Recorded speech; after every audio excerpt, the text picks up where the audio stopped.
يفتتح المنتخب الوطني المغربي النسوي مساء اليوم الأحد 26 يوليوز 2026 مشاركته في نهائيات كأس أفريقيا للسيدات بمواجهة منتخب كينيا على أرضية ملعب الأمير مولاي الحسن بالعاصمة الرباط ضمن منافسات الجولة الأولى من دور المجموعات، في مباراة تعد بداية مهمة لمسار المنتخب نحو المنافسة على اللقب القاري.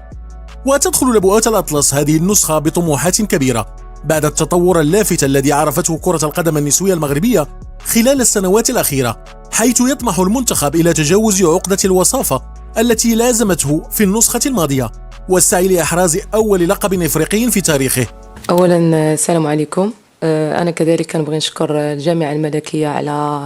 وعلى رأسها السيد الرئيس على كاع الظروف اللي تاح لنا باش نستعدوا لهذه المنافسة هذه بواحد البروفيسيوناليزم، او على التنظيم ديالو لجوج ديال النسخ اللي كانوا من احسن النسخ اللي كتشهدهم كرة القدم النسوية في داخل القارة السمراء. فكنبغيو نشكروا، والحمد لله حنا طيله هذه الفتره هذه كنا كنبريباريو ولاد لا كومبيتيسيون هذه، وحنا دابا متحمسين بزاف باش نبداوها ان شاء الله بروميير ماتش ديال غدا اللي كنتمناو اننا نكونوا في احسن جاهزيه.